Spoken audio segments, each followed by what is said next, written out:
तारणदायी ख्रिस्त प्रसाद, जीवनदायी दिव्य प्रसाद। तारणदायी ख्रिस्त प्रसाद, जीवनदायी दिव्य प्रसाद। तारणदायी ख्रिस्त प्रसाद, जीवनदायी दिव्य प्रसाद।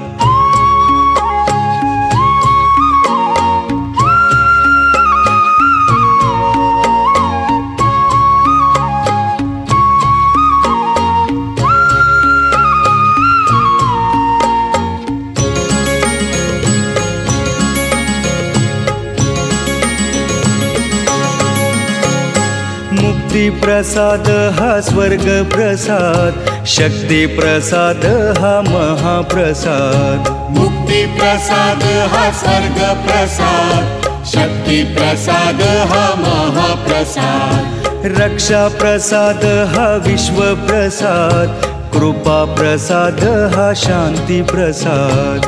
रक्षा प्रसाद हा विश्व प्रसाद, कृपा प्रसाद हा शांति प्रसाद। तारणदायी ख्रिस्त प्रसाद, जीवनदायी दिव्य प्रसाद। तारणदायी ख्रिस्त प्रसाद, जीवनदायी दिव्य प्रसाद।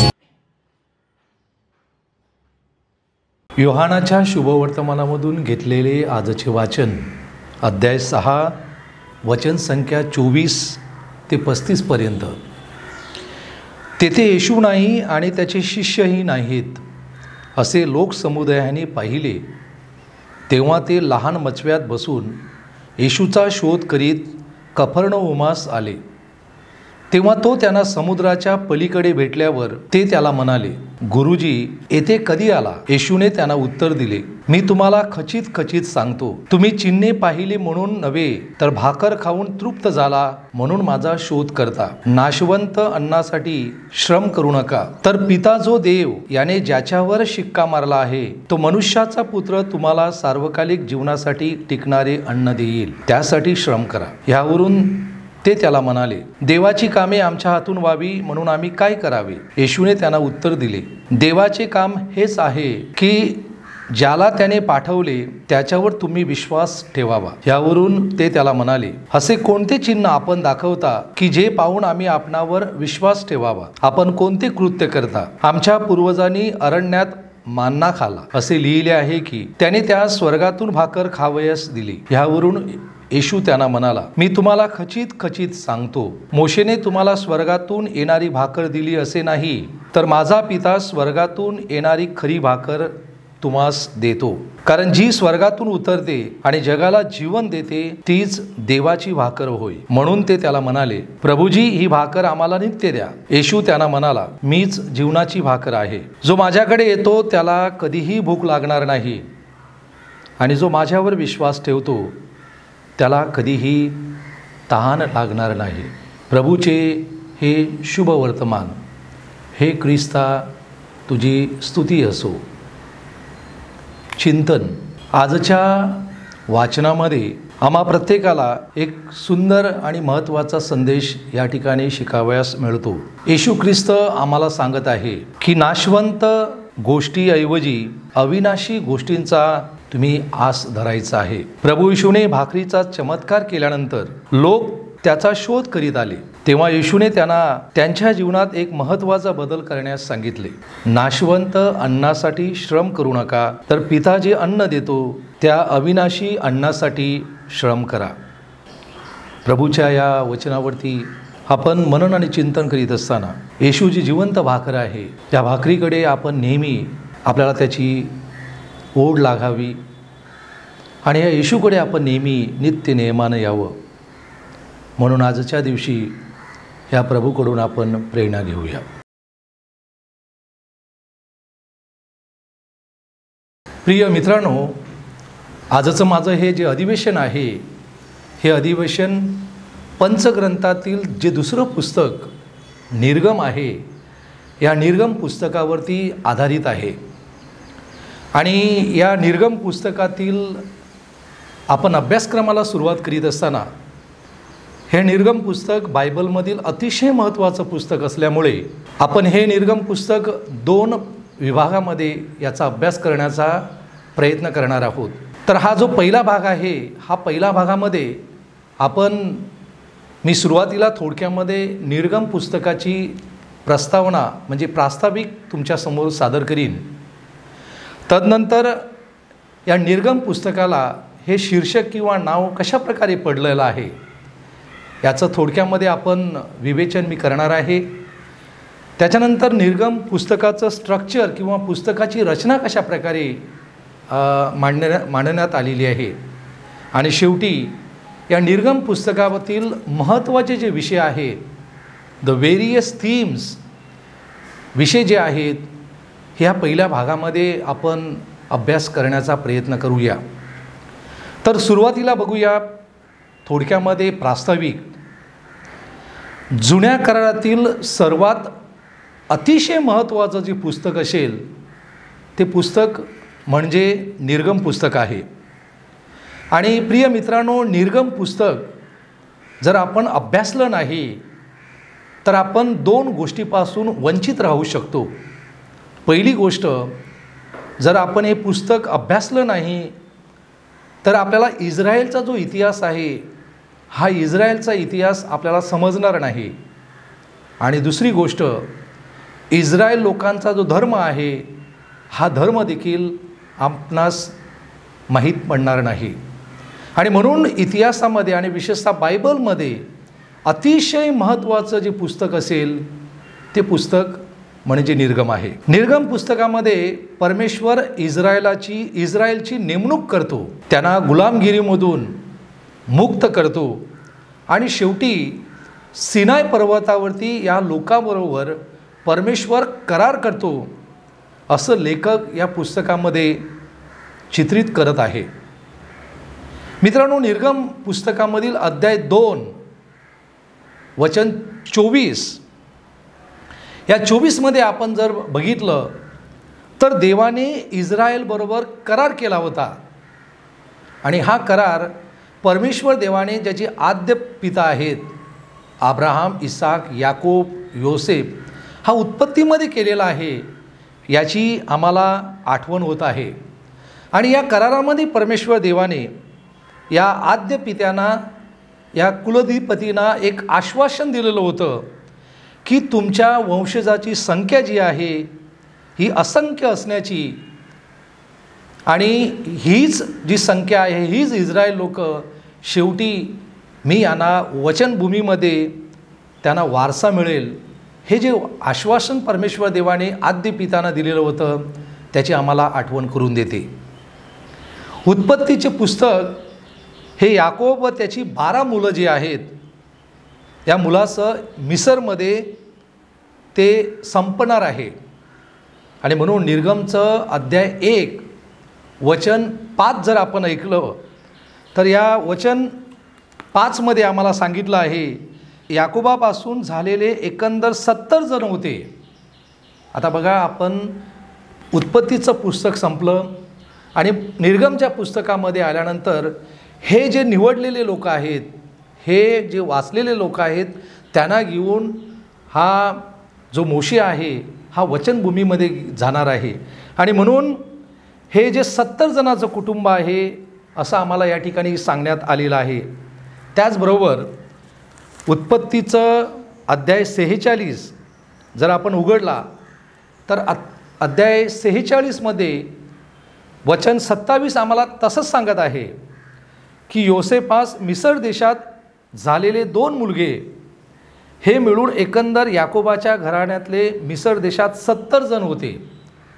म्हणजे या ठिकाणी उत्पत्तीच्या शेवटच्या अध्यायामध्ये आम्हाला समजतं की योसेफ हा ऑलरेडी मिसरमध्ये आहे आणि त्याची हे नाट्यमय जी घटना आहे ती उत्पत्तीच्या पुस्तकामध्ये आपण ऐकलेली आहे की त्याला स्वतःच्या भावाने त्या मिस्री लोकांना, त्या गुलामांना त्या ठिकाणी त्याने विकलं आणि हा योसेफ त्या ठिकाणी वाढत गेला आणि त्याच्याबरोबर एकंदर इस्रायलची जी संतती आहे ही 70 जणांचा आकडा आहे असं आम्हाला ही दोन्ही वचनं जी आहेत ही वचनं आम्हाला सांगत आहे.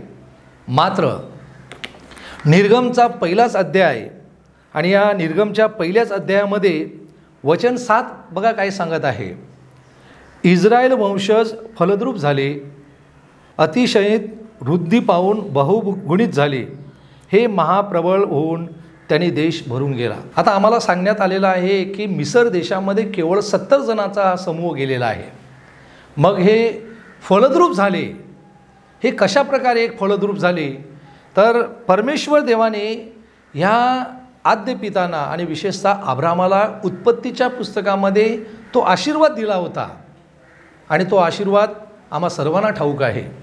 अब्रामाला देवाने आशीर्वाद दिला की तुझ्यापासून मी एक प्रबळ राष्ट्र निर्माण करीन, तुझी संतती ही आकाशातील ही जे तारे आहेत एवढी मोठी होईल. आणि अशा प्रकारचा जो आशीर्वाद दिला होता त्या आशीर्वादाची कदाचित आपल्याला या ठिकाणी आठवण करून देण्यात येत आहे की इस्रायल लोकांची ही जी संतती आहे ही वाढत गेली. आणि अशा प्रकारे जेव्हा इजिप्तमध्ये जो फारो राजा होता, हा फारो राजाला एक प्रकारचा एक धोक्याचा संकेत मिळाला. आणि हा धोक्याचा संकेत काय होता, सर इस्रायल लोकांची संख्या जर वाढत गेली तर त्याचे दुष्परिणाम हे इजिप्शियन जो राजा आहे फारो आणि त्याच्या राज्याला होणार आहे.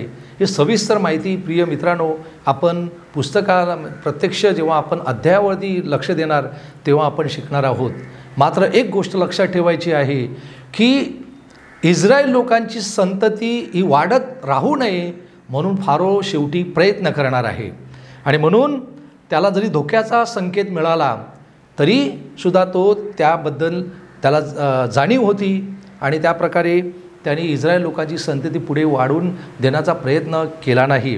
आता एक अत्यंत महत्त्वाचा प्रस्तावनेमध्ये शेवटचा जो घटक आहे आणि तो म्हणजे इस्रायल लोक मिसर देशामध्ये फारोच्या गुलामगिरीमध्ये कधी होते, म्हणजे थोडक्यामध्ये हे इसवी सन पूर्व कुठल्या शतकामध्ये होते ह्याची माहिती असणं हे गरजेचं आहे. सर इस्रायलचे जे पूर्वज होते विशेषतः अब्राहामपासून इसाहाक, याकोब आणि योसेफ हे जे कुलधिपती होते यांचा कालखंड जो सुरू झाला त्यापासून जी संतती निर्माण झाली ते पूर्वज ख्रिस्तपूर्व 1700 मिसर देशामध्ये या ठिकाणी त्यांचं आगमन झालं आहे असं बायबल पंडित, बायबल तज्ज्ञ आम्हाला सांगत आहेत. म्हणजे साधारणपणे 1300 किंवा 1200 या कालखंडामध्ये ही जी घटना घडली असेल की मोशेने या इस्रायल लोकांना फारोच्या गुलामगिरीमधून मुक्त केलं आणि मग शेवटी त्यांना सिनाय पर्वतावरती बाहेर नेलं आहे, म्हणजे लाल समुद्रामधून त्याने बाहेर काढलं. ही जी घटना आहे ही सर्वसाधारण ही 1300 किंवा 1200 या कालखंडामध्ये घडली आहे असं बायबल तज्ज्ञ आम्हाला सांगत आहेत. एकंदर इस्रायल लोकांचा संपूर्ण जीवनक्रम जो आहे फारोच्या अंमदानीमध्ये ते गुलामगिरीचं हे जीवन जगत आहे त्याबद्दल आम्हाला माहिती मिळणार आहे. आता ही थोडक्यामध्ये प्रस्तावना तुमच्यासमोर सादर केल्यानंतर मी तुम्हाला या पुस्तकाचं जे शीर्षक आहे की या पुस्तकाला जे टायटल कसं मिळालेलं आहे हे थोडक्यामध्ये मी या ठिकाणी तुम्हाला समजावून देण्याचा प्रयत्न करीत आहे. निर्गम किंवा एक्झडस इन इंग्लिश म्हणजेच डिपार्चर.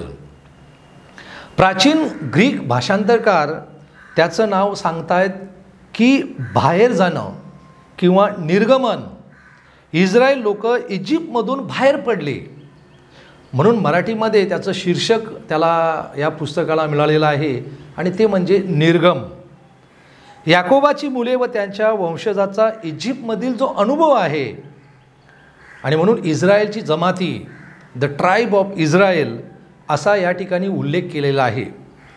उत्पत्तीच्या पुस्तकापर्यंत आपण जर बघितलं तर एक प्रकारे आपल्याला एक कौटुंबिक कथा, द फॅमिली स्टोरीज ही आम्हाला शिकायला मिळालेली आहे. आणि जेव्हा आपण आणि म्हणून या फॅमिली स्टोरीमध्ये अब्राहम, इसाहाक, याकोब, योसेफ अशा प्रकारची जी अतिशय महत्त्वाची धाडशी व्यक्तिमत्व जी आहेत, धाडशी जे आपले आदिपिता आहेत, ह्याबद्दल आपण या कुटुंबाबद्दल ऐकलेलं आहे. मात्र जेव्हा निर्गम पुस्तकामध्ये आपण येणार तेव्हा निर्गममध्ये a people known as a children of Israel, म्हणजेच इस्रायलची मुलं, अशा प्रकारची शिकवणूक आपल्याला ह्या पुस्तकापासून शिकायला मिळणार आहे. आणि म्हणूनच निर्गमचं पहिल्याच अध्यायामध्ये पहिल्याच वचनामध्ये ते सांगितलं आहे की अशा प्रकारचे निर्गममध्ये ही इस्रायलची जी संतती आहे याची स्टोरी आपण या ठिकाणी ऐकणार आहोत. ग्रीक परंपरानुसार निर्गम हे नाव म्हणजेच एक नाट्यमय अशी घटना आहे. आणि या नाट्यमय घटनेचं जे वर्णन आहे हे वर्णन निर्गम पुस्तकामधील पहिले 18 अध्याय जर आपण अतिशय सविस्तरपणे वाचले तर ह्या पहिल्या 18 अध्यायापर्यंत आम्हाला माहिती मिळणार आहे. आणि म्हणूनच माझ्या प्रिय बंधू आणि भगिनींनो, निर्गम पुस्तक आपण शिकत असताना माझी एक कळकळीची सर्वांना विनंती आहे की हे पुस्तक आपण संपूर्ण वाचण्याचा प्रयत्न करा. पहिल्या अध्यायापासून तर शेवटच्या अध्यायापर्यंत आपण संपूर्ण जर पुस्तक हे जर वाचलं तर मला वाटतं की आपल्याला इस्रायलचा जो इतिहास आहे, इस्रायल लोकांचा जो धर्म आहे त्याची माहिती आम्हाला मिळणार आहे. मात्र या पहिल्या 18 अध्यायामध्ये आम्हाला सिनाई घटना कुठेच नमूद करण्यात आली नाही. आणि सिनाई घटना जी आहे नंतर याचा आपल्याला कुठेतरी वर्णन सापडणार आहे. आणि विशेषतः गणना पुस्तकामध्ये अध्याय 10 मध्ये आम्हाला कुठेतरी समजणार की जेव्हा सिनाई पर्वत हे इस्रायल लोक सोडून कनानमध्ये प्रवेश करणार, जेव्हा मार्गस्थ होणार, तेव्हा त्या ठिकाणी कुठेतरी सिनाई पर्वताचा उल्लेख आम्हाला त्या ठिकाणी मिळणार आहे. आता हे जे निर्गम पुस्तक आहेत, या निर्गम पुस्तकामध्ये महत्त्वाचं काय आम्हाला सापडणार आहे तर बघा, हे निर्गम पुस्तकामध्ये अत्यंत पहिली गोष्ट आहे की ती म्हणजे देवाने आपल्या लोकांना कशाप्रकारे वाचवलं. तदनंतर इब्री सुईणी जे आहेत, ज्याला आपण मिडवाईफ्स म्हणतो, मोशेला देवाने पाचारण केलं, त्याला बोलावलं, त्याला एक विशिष्ट प्रकारचं टास्क किंवा त्याला कार्य करावं लागलं. त्याच्यानंतर इस्रायल लोक हे गुलामाचं जीवन जगत होते फारोच्या अंमदानीमध्ये. आणि त्या ठिकाणी मोशे आणि अहरोन यांना परमेश्वराने एक विशिष्ट प्रकारची कामगिरी दिली. आणि शेवटी ह्या इस्रायल लोकांना इजिप्तच्या गुलामगिरीमधून वाचवत असताना कशाप्रकारे जे 10 जे प्लेग आहेत, 10 पीडा जे आहेत, ह्या परमेश्वराने या लोकावरती पाठवल्या. आणि शेवटी इस्रायल लोक ही जेव्हा लाल समुद्रामधून बाहेर पडतात तेव्हा ही इस्रायल लोक जवळजवळ 40 वर्ष ही अरण्यामध्ये कशी भरकटली जातात, तो एक संदर्भ आपल्याला वाचायलाच मिळणार आहे. आणि तदनंतर देवाने सिनाई पर्वतावरी त्यांच्याबरोबर एक करार केला. आणि या कराराच्या वेळी परमेश्वर देवाने मोशेच्या हातामध्ये ते साक्षपट दिले. साक्षपट म्हणजेच त्या 10 आज्ञा दिल्या. तदनंतर या मोशेने आणि इस्रायल लोकांनी देवाचं अस्तित्व त्यांच्याबरोबर सदोदित त्यांच्यामध्ये असावं म्हणून देवासाठी एक निवास मंडप बांधलेला आहे. आणि अशा प्रकारच्या ह्या वेगवेगळ्या घटनांनी भरलेलं हे जे पुस्तक आहे हे आम्हा सर्वांना वाचकांना अतिशय भारावून टाकणार आहे. आणि म्हणूनच मी तुम्हाला सांगितलं आहे हे पुस्तक आपण प्रत्येकाने वाचून घ्यायचं आहे. तदनंतर एक महत्त्वाची गोष्ट म्हणजे ज्याप्रमाणे हे 70 जणांचा समूह हा मिसर देशामध्ये गेला, त्याचप्रमाणे त्या लोकांमध्ये कदाचित मिस्र समुदाय, ज्याला आपण इंग्रजीमध्ये रेफ्युजीज, मिस्र समुदाय कुठेतरी त्यांच्यामध्ये हा बरोबर राहिलेला आहे. आणि त्यामुळे त्यांची ही संख्या कदाचित वाढत गेली जाणार आहे. आणि म्हणून मिस्र जो समुदाय आहे त्याच्याबद्दल संदर्भ निर्गमच्या 12 अध्यायामध्ये वचन 38 आणि निर्गमचा 19 अध्याय वचन 1 मध्ये तुम्हाला मी 2पैकी 1 अध्याय या ठिकाणी आपल्या सर्वांसाठी मी वाचत आहे. विशेषतः 12 अध्याय वचन 38मध्ये. आता या ठिकाणी बघा इथे सांगितलं आहे की त्यांच्याबरोबर एक मोठा मिश्र समुदाय गेलेला होता. म्हणजे या 70 जणांबरोबर हा एक मिश्र समुदाय त्या ठिकाणी त्या सिनाय पर्वतावरती वास्तव्य करत राहिला आणि म्हणून त्यांची संख्या अधिकच वाढत गेलेली आहे. तर अशा प्रकारे या निर्वासित लोकाबद्दल त्या ठिकाणी सांगण्यात आलेलं आहे. शेवटी माझ्या प्रिय बंधू आणि भगिनींनो, एक गोष्ट आम्हाला प्रत्येकाला शिकायची आहे, ती म्हणजे परमेश्वर देवाने ह्या लोकांना वाचवलं. कशासाठी? तर परमेश्वर देवाने त्यांना सांगितलं होतं की मी तुम्हाला नेमून दिलेली जी वचनदत्त भूमी आहे, आता वचनदत्त भूमी म्हणजे कनान देश, ज्याचा अनुभव, जी शिकवणूक आपल्याला शेवटी अनुवाद या पुस्तकामध्ये शिकायला मिळणार आहे.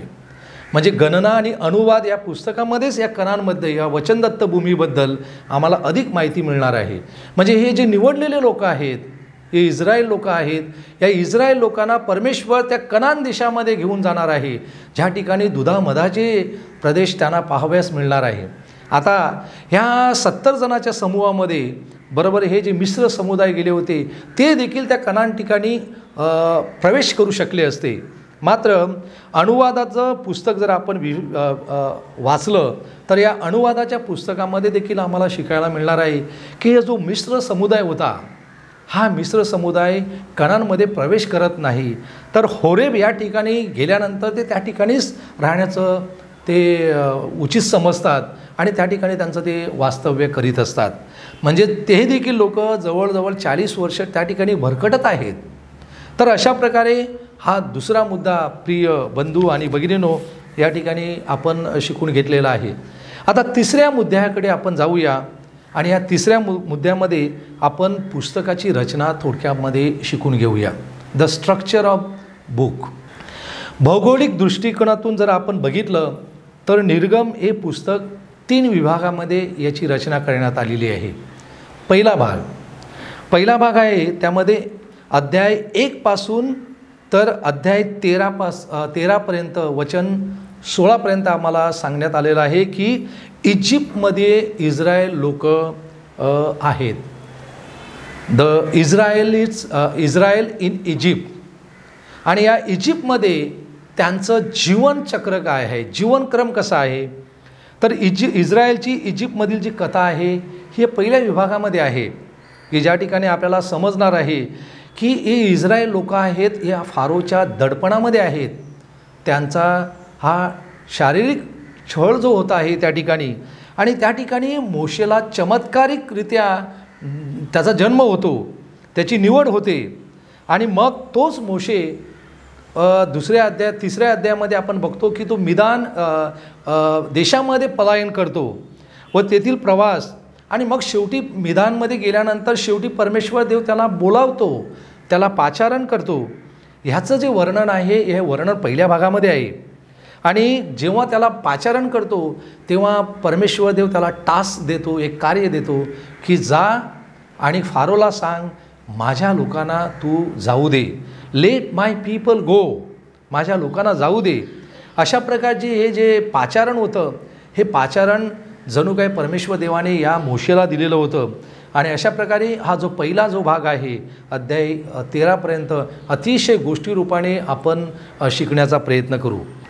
दुसरा भाग जो आहे या पुस्तकाची रचनेमधील दुसरा भाग की अध्याय 13 पासून वचन 17 सुरुवात होईल तर अध्याय 18मध्ये 27पर्यंत आपण बघणार की यामध्ये वाळवंटामध्ये इस्रायल लोक ही भरकटत आहेत.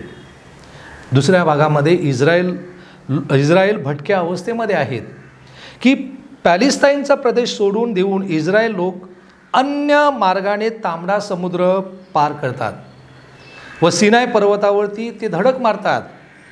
आणि त्या काळात वेळोवेळी इस्रायल लोकांना परमेश्वराचं साह्य मिळत आहे.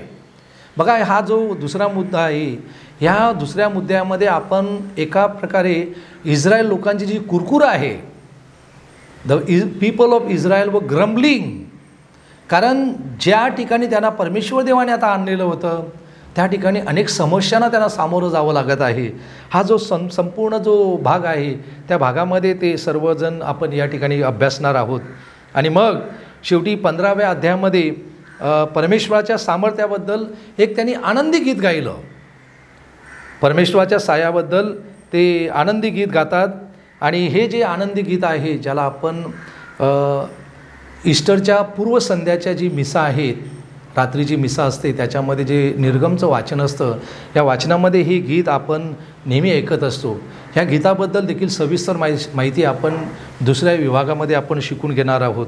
आणि अशा प्रकारे वाळवंटामध्ये इस्रायल लोक आणि त्यांचा हा जो जीवन प्रवास आहे तो आपण या दुसऱ्या भागामध्ये अभ्यासणार आहोत.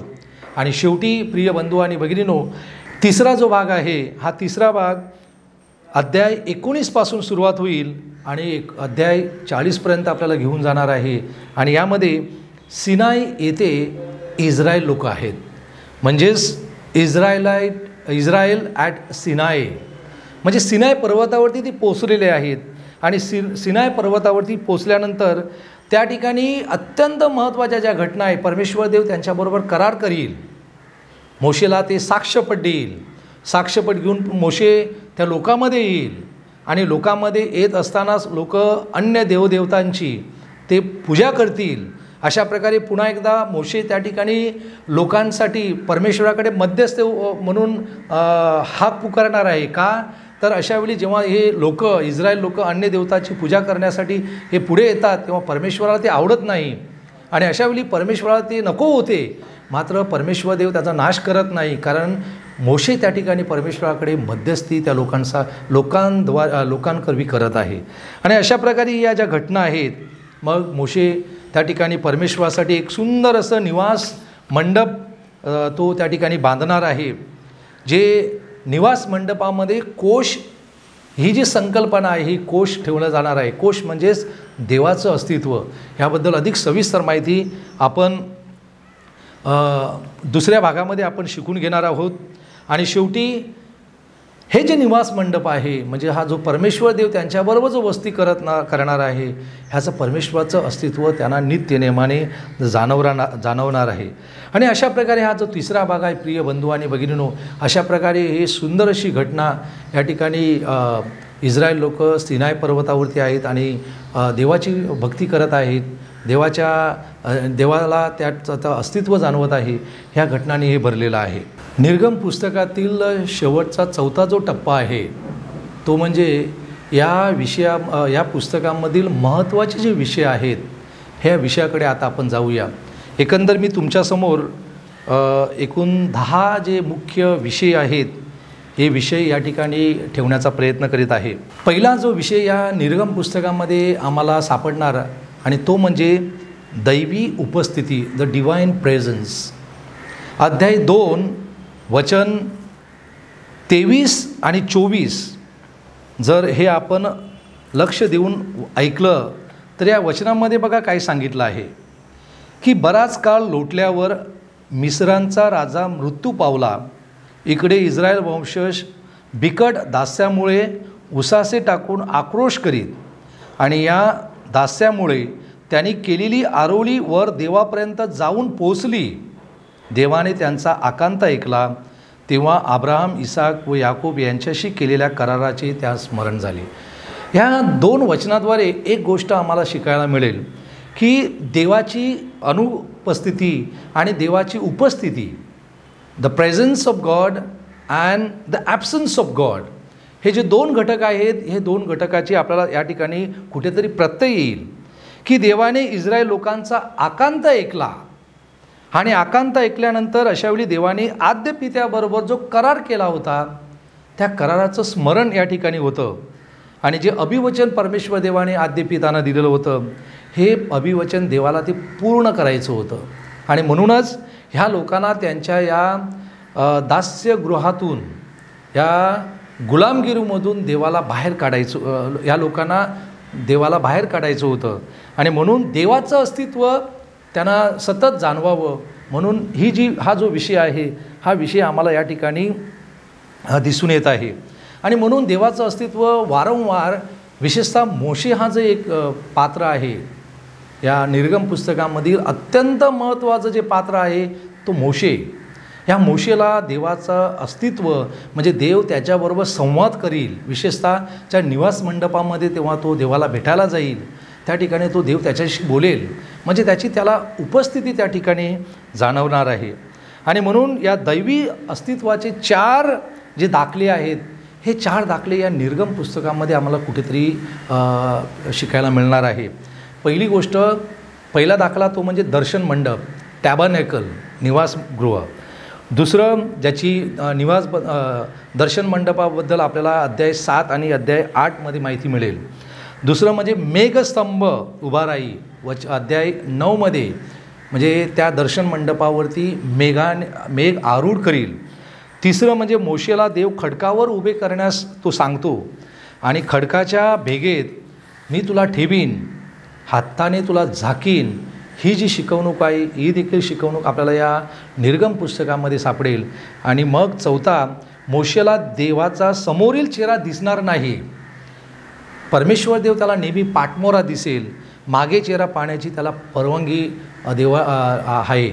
म्हणूनच हे जे दैवी अस्तित्व आहे देवाचं, हे दैवी अस्तित्वाने हा जो निर्गम पुस्तक आहे हे भरून गेलेलं आहे. दुसरा विषय, या दुसऱ्या विषयामध्ये आपण एक अत्यंत महत्त्वाचा विषय शिकणार, तो म्हणजे लिबरेशन, मुक्ती. निर्गम पुस्तक म्हणजे एक मुक्तीचा लढा आहे की ज्या ठिकाणी अत्यंत 2 महत्त्वाची एलिमेंट्स आहेत, 2 महत्त्वाचे घटक आहेत. एक, यावे म्हणजे जो परमेश्वर आहे हा इस्रायल लोकांस दास्यगृहामधून मुक्त करणार, त्यांना त्या दडपणशाहीमधून, त्या गुलामगिरीमधून तो त्यांना बाहेर काढणार.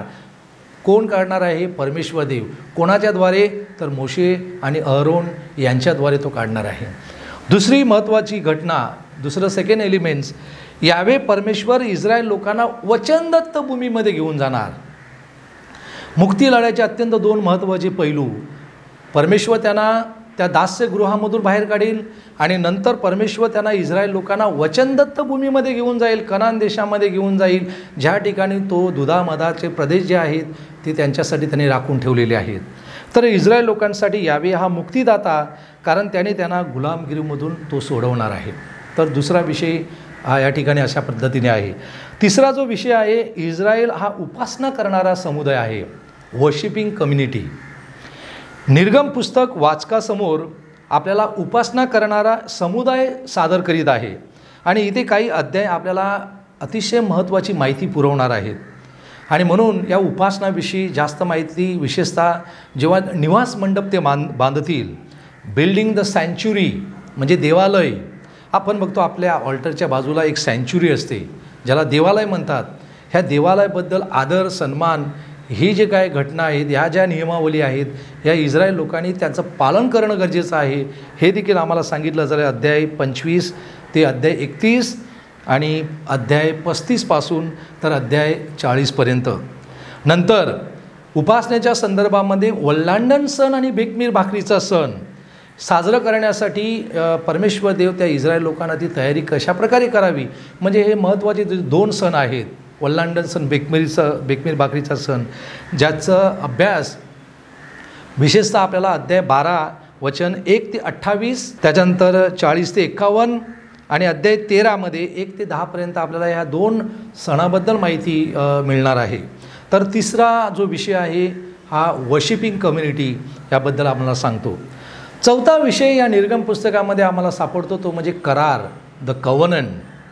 करार म्हणजे यावे म्हणजे जो परमेश्वर आहे, परमेश्वर आणि इस्रायल लोक यांनी सिनाई येथे प्रस्थापित केलेले एक नातेसंबंध आहे. परमेश्वर देवाने इस्रायल लोकांबरोबर तो करार केला आहे, त्या सिनाई पर्वताबरोबर त्यांचं घनिष्ठ नातं आहे, त्यांची रिलेशनशिप आहे, त्याबद्दल आम्हाला सांगितलं जातं. म्हणूनच वैयक्तिक संबंध ज्याद्वारे इस्रायल लोक हे परमेश्वराची लोक म्हणजे परमेश्वराची प्रजा बनली. ह्या कराराद्वारे आम्हाला एक शिकायला मिळणार आहे की इस्रायल लोक ही परमेश्वराची लोक बनली आणि परमेश्वर हा इस्रायलचा देव बनला. याद्वारे इस्रायलला स्वतःची एक ओळख निर्माण त्यांना मिळालेली आहे. आजूबाजूच्या प्राचीन जवळच्या इतर राष्ट्रांमध्ये त्यांची ओळख अशा प्रकारे ती दाखवू शकतात. तदनंतर 5वा जो विषय आहे, या 5व्या विषयामध्ये कराराला इस्रायलने दिलेला प्रतिसाद म्हणजेच त्या ठिकाणी कायदा किंवा नियम. आणि म्हणून या ठिकाणी खालील उतार्याद्वारे इस्रायलने देवाबरोबर आपले जे नातेसंबंध आहेत हे कशाप्रकारे वैयक्तिकरित्या त्याला प्रतिसाद देऊन ते प्रस्थापित केलेले आहेत. विशेषतः अध्याय 20 आपण ऐकतो की देवाने मोशेद्वारे त्यांना 10 आज्ञा दिल्या. तदनंतर त्यांच्याबरोबर 20 अध्यायामध्ये तो करार त्या परमेश्वर देवाने केलेला आहे. त्याच्यानंतर करार आहेत, हे अग्रीमेंट आहेत, ह्याचं त्यांनी कशाप्रकारे पालन करावं ह्याबद्दल माहिती जी आहे ही माहिती आपल्याला या पुस्तकामध्ये सापडणार आहे.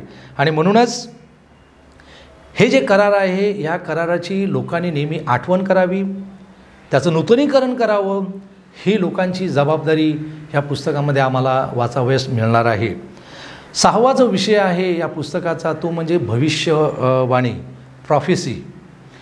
आणि या ठिकाणी मोशे हा एक इस्रायलचा संदेष्टा.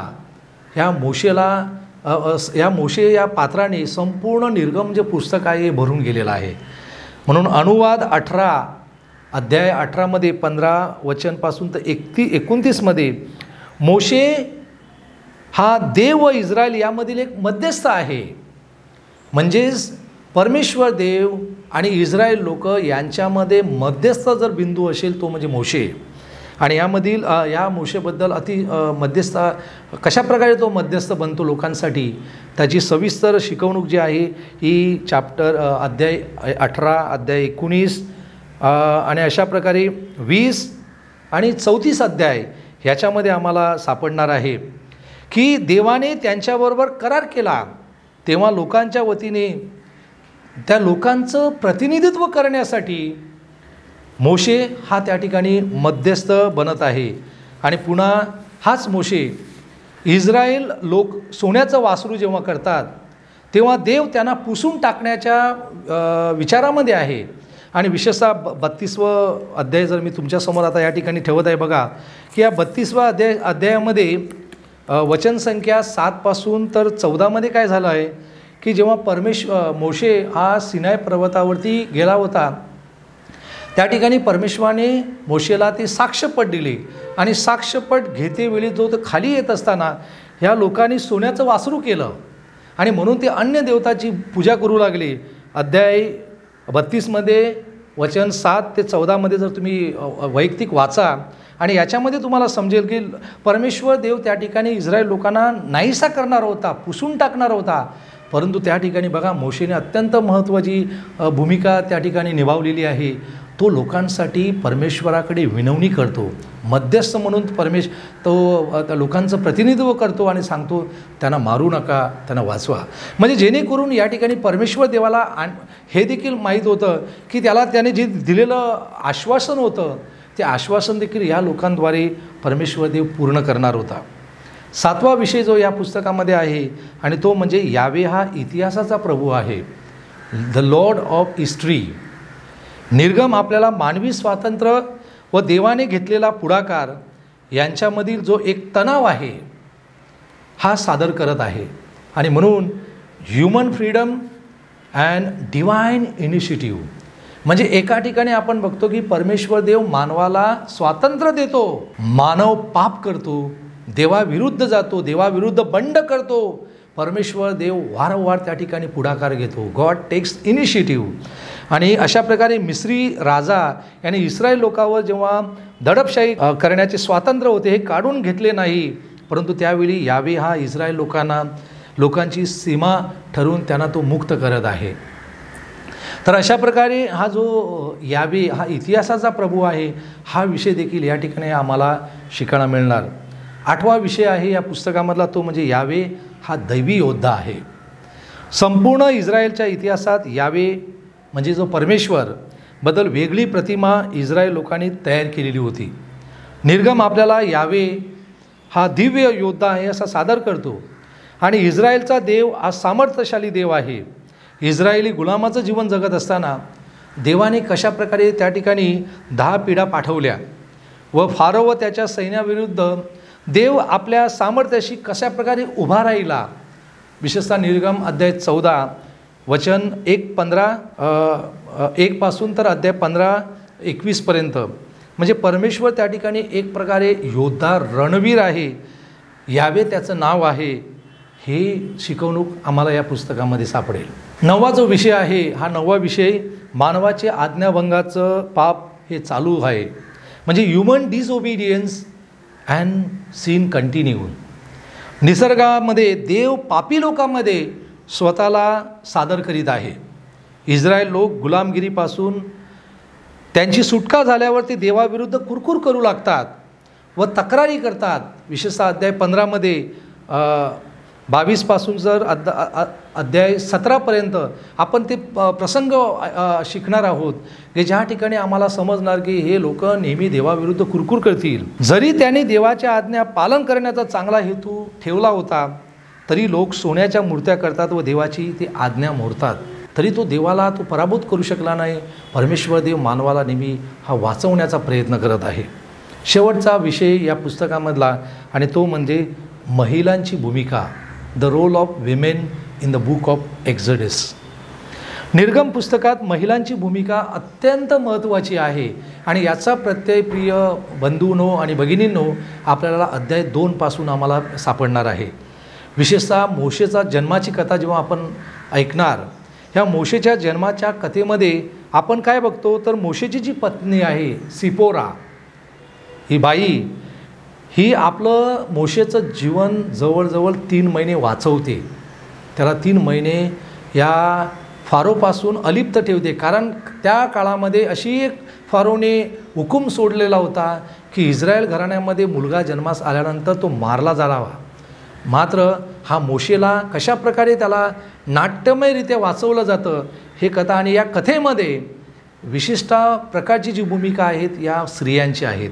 पहिली म्हणजे मोशेची पत्नी सिपोरा, तदनंतर मिरियाम ही मोशेची बहीण, ही कशाप्रकारे त्या फारोच्या मुलीकडे जाते, जी त्या नदीमध्ये स्नान करण्यासाठी आलेली असताना त्या ठिकाणी तो पेटारा बघते, आणि त्या ठिकाणी पेटाऱ्यामध्ये जेव्हा हा मोशे लहान मुलगा त्या ठिकाणी तिला सापडतो, तेव्हा हीच मिरियाम या मोशेच्या मुलीला इब्री याच्यामधून म्हणजेच इब्री बायामधून एक बाई ही त्याचं पालनपोषण करण्यासाठी आणते, म्हणजे ती भूमिका घेते. आणि शेवटचं जे पात्र आहे ते म्हणजे स्वतः ही फारोची जी मुलगी आहे, या फारोच्या मुलीचं महत्त्वाची भूमिका देखील आम्हाला या पुस्तकामध्ये सापडते. अशा प्रकारे स्त्रियांची भूमिका या निर्गम पुस्तकामध्ये प्रिय बंधू आणि भगिनींनो अत्यंत महत्त्वाची आहे.